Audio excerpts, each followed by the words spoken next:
ఓం గం గణపతయే నమః. ఓం విశ్వక్సేనాయ నమః. మనము ఈ 81వ రోజున శ్రీ నృసింహ పురాణంలో ఆ రామావతార కథ గురించి ఆ మార్కండేయ మహర్షి సహస్రానీకుడు అనేటువంటి రాజును ఏ విధంగా తెలియజేశారు, ఆ తదుపరి అంశములను విశ్వామిత్రుడు రామలక్ష్మణులను అరణ్యమునకు తన యాగరక్షణ కోసం తీసుకువెళ్ళడం, అటువంటి విషయాలన్నీ కూడా ఈరోజు మనం తెలుసుకుంటున్నాం అని తెలియజేస్తూ, నమస్తే నారసింహాయ నమస్తే గుణసింధవే నమస్తే సార్వభౌమాయ జయ జయ లక్ష్మీ నారసింహాయ తే నమః. అలా విశ్వామిత్రుడు ఆ రామలక్ష్మణులను తీసుకుని సరయూ నది ఒడ్డుకు వచ్చి నడుస్తూనే వారిద్దరికీ కూడా ప్రేమతో ఆకడ దప్పులను కలిగించినటువంటి బల అతిబల అనేటువంటి విద్యలను ప్రయోగ ఉపసంహారములతో కూడా ఉపదేశించాడు.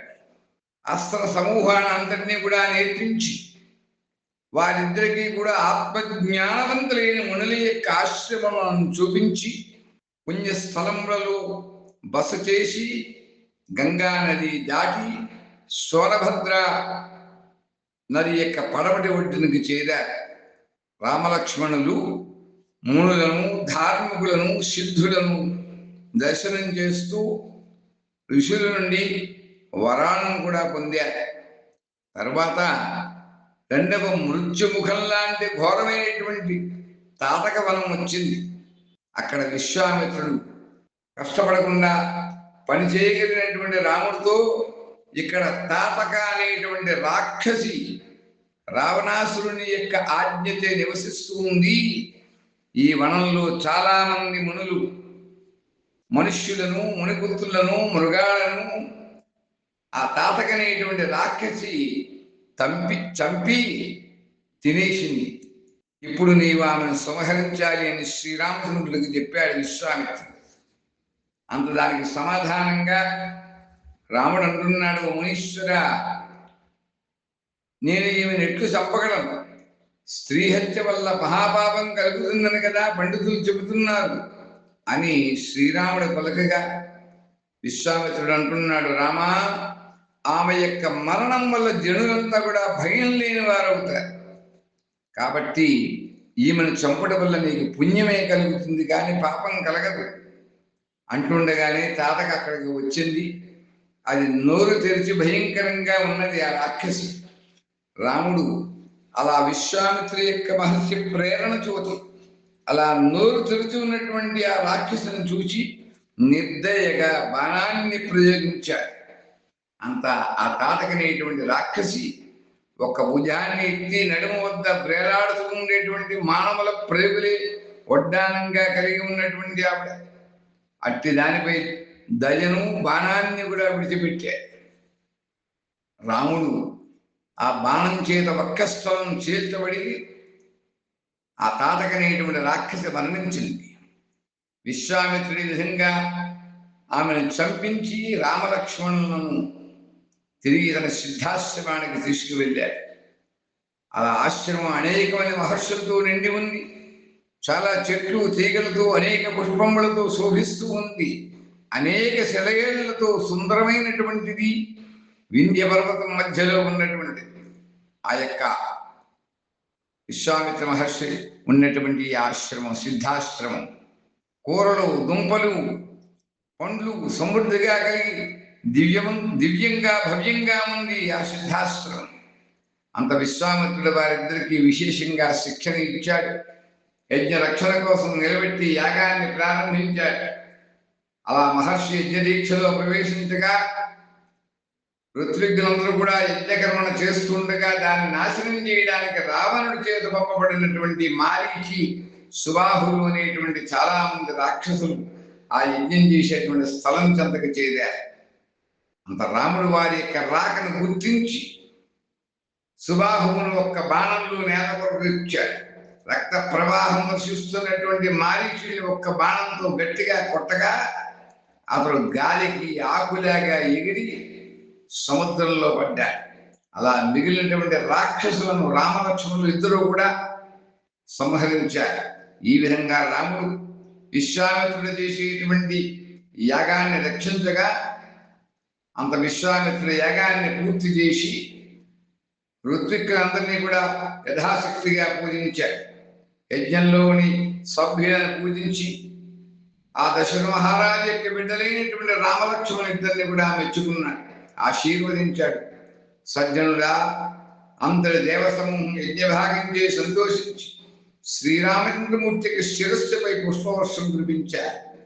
రాక్షస భయాన్ని పోగొట్టి యజ్ఞమును జరిపించి అనేక పుణ్యకథలను నిర్మించి సోదరునితో కలిసి ఉన్నటువంటి రాముణ్ణి అహల్య దగ్గరికి తీసుకువెళ్ళాడు విశ్వామిత్రుడు. ఆమె ఇంద్రునితో వ్యభిచారం చేయటం వల్ల భర్త యొక్క శాపం చేత పాషాణ రూపాన్ని పొందింది. రాజేంద్ర, రాముడి యొక్క దర్శనం చేత ఆ అహల్య శాప విముక్తిని పొంది గౌతముని వద్దకు వెళ్ళింది. తర్వాత విశ్వామిత్రుడు ఒక క్షణాన్ని ఆలోచించి రాముడికి పెళ్లి చేసి తీసుకుని వెళితే బాగుంటుంది అని తలంచి తన శిష్యులతో కలిసి రామలక్ష్మణులను ఇద్దరినీ కూడా తీసుకుని మిథిలా నగరానికి వెళ్ళాడు.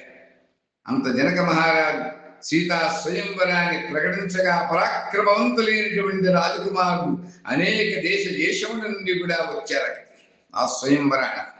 అంత జనకుడు వారందరినీ కూడా తగినటువంటి రీతిగా గౌరవించి ఆ స్వయంవరాన్ని ప్రకటించినటువంటి శివధనుస్సును చందన పుష్పాదుల చేత పూజించి అందంగా శోభిస్తూ ఉన్న విశాలమైన రంగస్థలం ముందు పెట్టించాడు. అంత జనకుడు రాజులందరితో బిగ్గరగా ఇలా చెబుతున్నాడు, ఓ రాకుమారులారా, ఈ ధనస్సుని ఎక్కుపెట్టి ఎవరైతే విరుస్తారో అలా విరిచినటువంటి వారికి నా కుమార్తె అయినటువంటి ఈ సీత ధర్మపత్ని అవుతుంది అని పలికాడు. అంత రాకుమారులు ఒకరి తర్వాత ఒకరు శుభధనస్సుని ఎక్కుపెట్టుకుని ప్రయత్నించారు. కానీ దాన్ని తాకగానే వణికిపోతూ దూరంగా పడ్డారు. ఆ కారణంగా వారు సిగ్గుతో తలదించుకుని అటు వెంబట వారి స్థానంలో వారు కూర్చొని ఉన్నారు. తర్వాత జనకుడు శివధనస్సును తిరిగి వెనకటి స్థానంలో పెట్టి రాముడి యొక్క రాకకి ఎదురు చూస్తున్నాడు. ఆ సమయంలో రామలక్ష్మణుల్ని తీసుకుని మిథిలానగర రాజైనటువంటి జనకుని ఇంటికి వచ్చాడు విశ్వామిత్రుడు. అంతా జనకుడు వారిని పూజించి గౌరవించి సౌందర్య లావణ్యాలు గుణములతో కూడిన శ్రీరాముణ్ణి శీలము నడవడి సద్గుణములు కలిగి బుద్ధిశాలి అయిన లక్ష్మణుని కూడా సత్కరించి మనస్సులో జనకుడు మిక్కిలి సంతోషించాడు. బంగారు పీఠం మీద కూర్చుని శిష్యులందరూ కూడా చుట్టూ ఉండగా జనకుడు ఇప్పుడు నేనేం చేయాలో చెప్పండి అని విశ్వామిత్రుడితో పలికాడు. అంత మార్కండేయ మహర్షి అంటున్నారు, విశ్వామిత్రుడు, మహారాజా, రాజకుమారుడైనటువంటి ఈ రాముడు సాక్షాత్తు విష్ణు భగవానుడు. విష్ణువే లోకరక్షణకై దశరథుడి పుత్రుడిగా జన్మించాడు. దేవకన్యలా ఉన్న నీ కుమార్తె ఈ సీతామహాదేవిని ఇచ్చి వివాహం చెయ్యి. అలా వివాహానికి శివధనస్సుని విరవాలి అనేటువంటి నియమాన్ని పెట్టావు కాబట్టి దాన్ని తీసుకొచ్చి పూజించు అని చెప్పాడు. జనకుడు అలాగే అని చెప్పి ఆ ధనస్సును అక్కడ పెట్టించాడు అని తెలియజేస్తూ ఈరోజు మనం స్వస్తి చెప్పుకుంటున్నాం. శ్రీరామపత్ని జనకస్య పుత్రి సీతాంగన సుందర కోమలాంగి భూగర్భజాత భువనైకమాత వధూవరాభ్యాం వరదా భవంతు.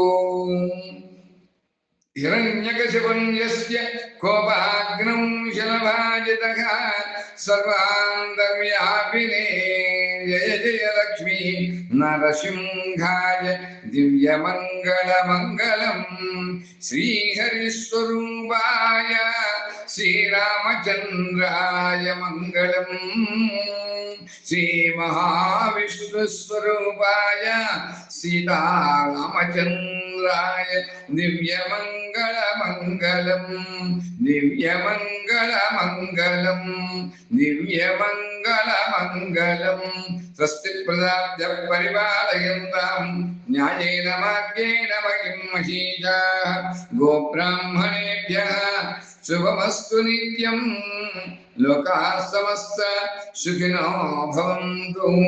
సుఖినో భవంతు. సుఖినో భవంతు. ఓం స్వస్తి. ఓం స్వస్తి. ఓం స్వస్తి.